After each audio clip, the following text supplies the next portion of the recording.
आएंगे। राम आएंगे, आएंगे, राम आएंगे। हो मेरी झोपड़ी के भाग आज खुल जाएंगे, राम आएंगे।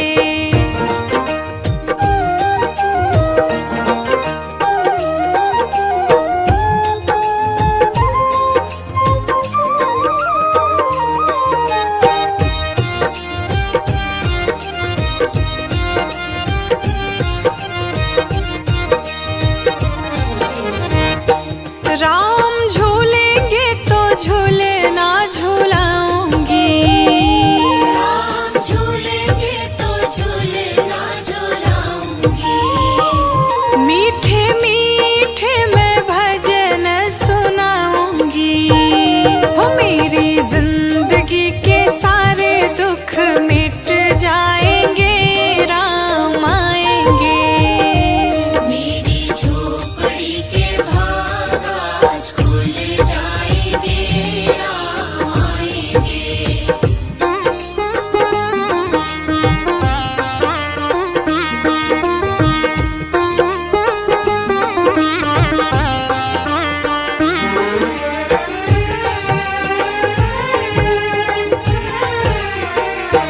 राम आएंगे तो अंगना सजाऊंगी। राम आएंगे तो अंगना सजाऊंगी। दीप जला के दिवाली मनाऊंगी। मेरे जन्मों के सारे पाप मिट जाएंगे, राम आएंगे। मेरी झोपड़ी के भाग आज खुल जाएंगे, राम आएंगे।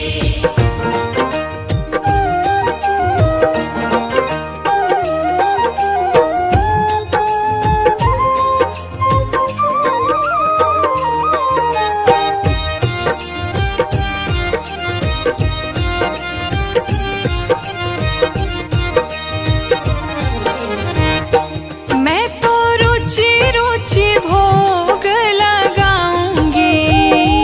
मैं तो रुचि रुचि भोग लगाऊंगी। लड्डू पेड़ा मैं राम को खिलाऊंगी। हो प्यारी प्यारी सिया जो के संग राम आएंगे, राम आएंगे। मेरी झोपड़ी के भाग आज खुल जाएंगे, राम आएंगे।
कितना सुंदर होगा, वो कितना सुंदर होगा।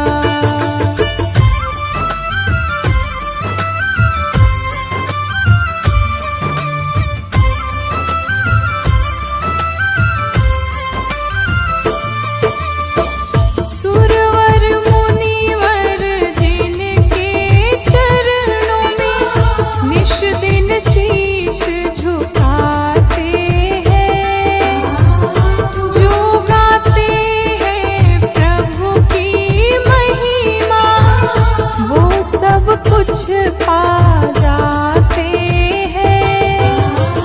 अपने कष्ट मिटाने को तेरे चरणों में वंदन होगा, जिनकी प्रतिमा इतनी सुंदर, वो कितना सुंदर होगा, वो कितना सुंदर होगा।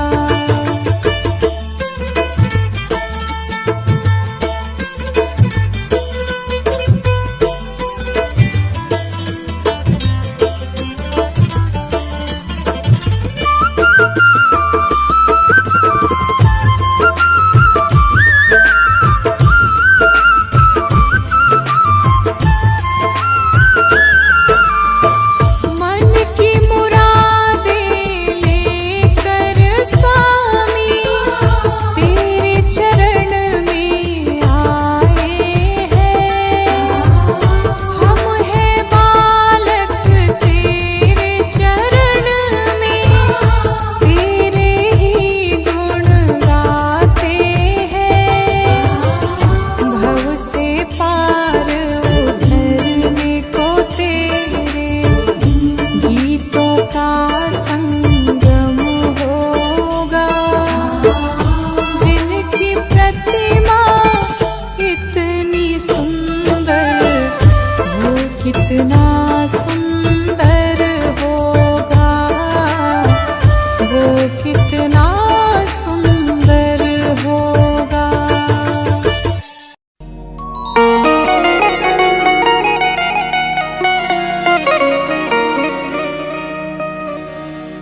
प्रभु सब में समभाव विराजे,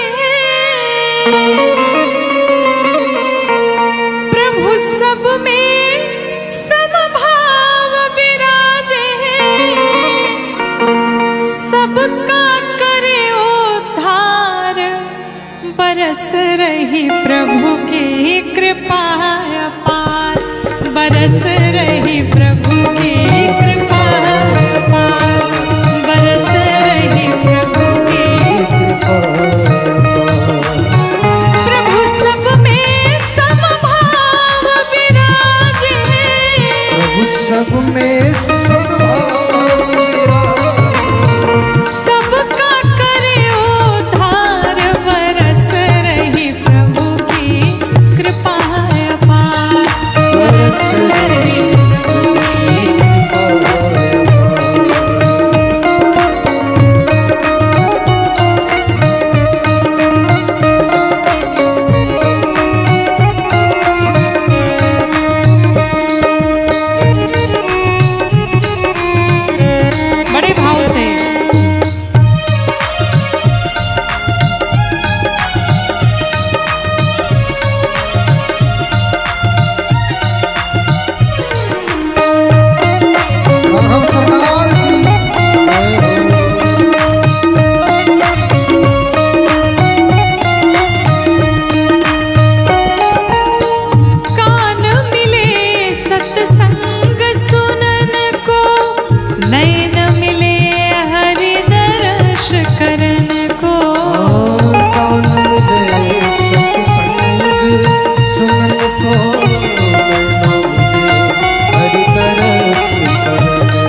नाम का सुमिरन करके हर में हरि निहार बरस रही प्रभु की कृपा अपार बरस रही प्रभु की कृपा अपार बरस रही प्रभु की कृपा बरस रही प्रभु की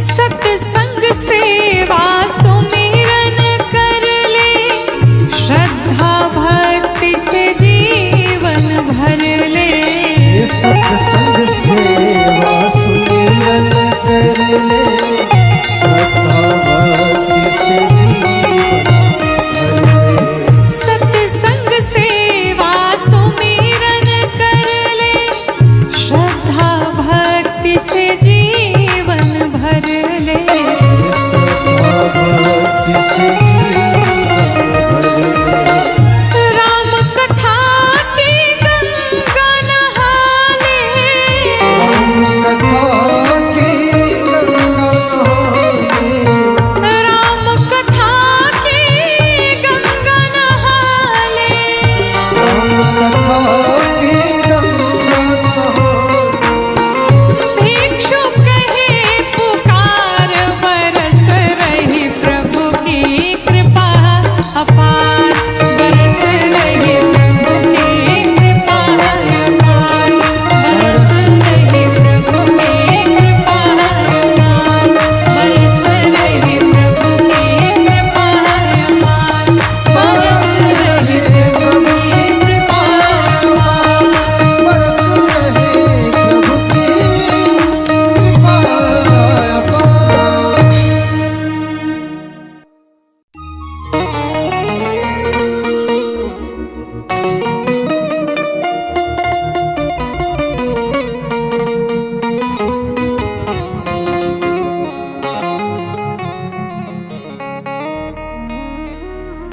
अगर आप चाहते हैं आपके जीवन की नैया, आपके जीवन का जो दीपक है वो कभी ना बुझे, आपके जीवन की नैया की पतवार, आपके जीवन की नैया के खेवैया भगवान को बना लीजिए। जब भगवान श्री राम केवट भैया के पास पहुंचे और केवट भैया ने जब भगवान श्री राम को नाव पे बिठाया तो भगवान राम से केवट भैया कहते, प्रभु आप मेरे हाथ को पकड़ लीजिए। बड़ी विचित्र बात आई, सब दुनिया वाले भगवान का हाथ पकड़ते और आज केवट भैया भगवान से उल्टा कहते, आप मेरा हाथ पकड़ लीजिए। किसी ने प्रश्न किया कि केवट भैया ने ऐसा क्यों कहा। केवट भैया का ये भाव है, केवट भैया भगवान से कहते, प्रभु अगर मैंने आपका हाथ पकड़ा शायद मेरे जीवन में धन वैभव यश कीर्ति मिल जाए, सुख संपत्ति आ जाए, मैं आपका विस्मरण कर दूं। लेकिन नाथ, जिसका हाथ आपने पकड़ लिया फिर उसको कभी जीवन में छोड़ नहीं सकते। मैं तो आपको भूल सकता हूँ पर आप मेरे प्रभु कभी अपने भक्त का विस्मरण नहीं कर सकते। उसी भाव से, शरणागति भाव से एक भक्त भगवान से कहता है, नाथ चरणों की धूल में हो प्रभु अपना विसारो, मेरी झांझरी है नैया पतवार तो संभारो, कि चरणों की धूल में हो प्रभु अपना विसारो, चरणों की धूल में हो प्रभु अपना विसारो, मेरी झांझरी है नैया पतवार तो संभारो, मेरी झांझरी है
आए हैं मेरे राम लला, ओ मेरे राम लला मंदिर में आए हैं, मेरे राम लला मंदिर में आए हैं।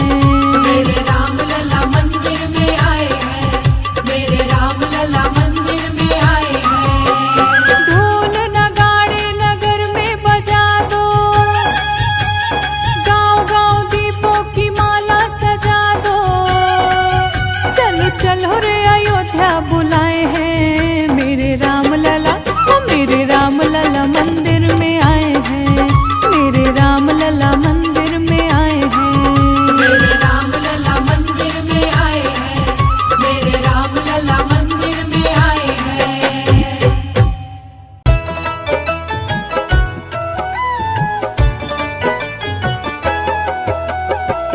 सीताराम सीताराम सीताराम कहिए, जाहि विधि राखे राम ताहि विधि रहिए। सीताराम सीताराम सीताराम कहिए, जाहि विधि राखे राम ताहि विधि रहिए। सीताराम सीताराम सीताराम कहिए, जाहि विधि राखे राम ताहि विधि रहिए। सीताराम सीताराम सीताराम कहिए, जाहि विधि राखे राम ताहि विधि रहिए।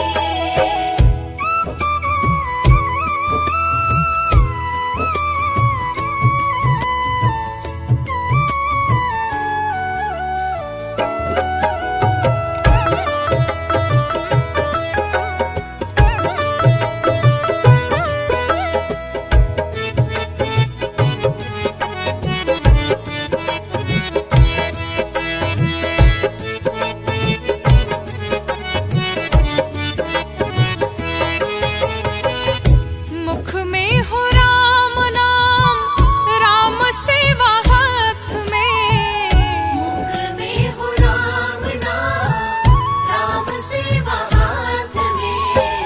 तू अकेला नहीं प्यारे, राम जी तेरे साथ में। तू अकेला नहीं प्यारे, राम तेरे साथ में। विधि का विधान जान, हानि लाभ सहिए, जाहि विधि राखे राम ताहि विधि रहिए। जाहि विधि राखे राम ताहि विधि रहिए।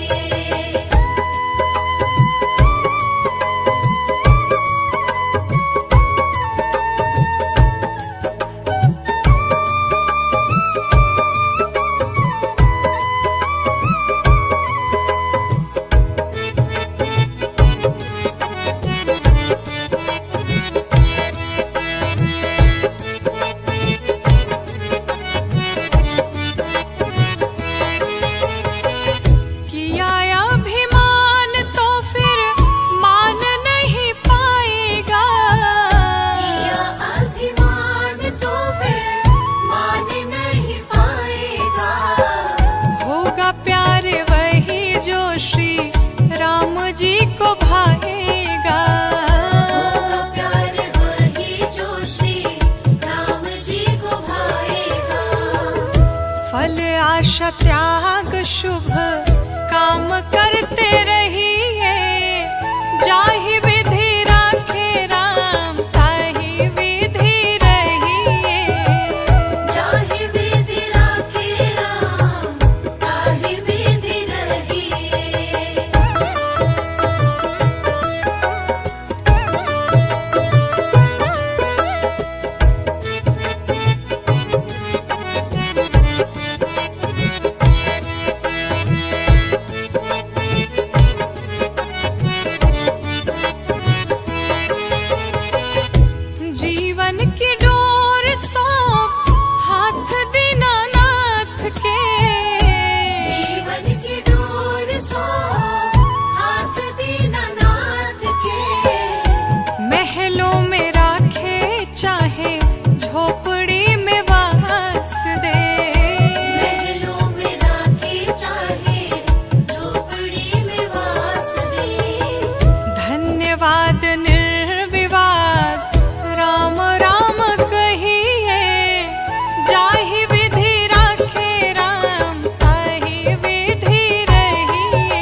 कर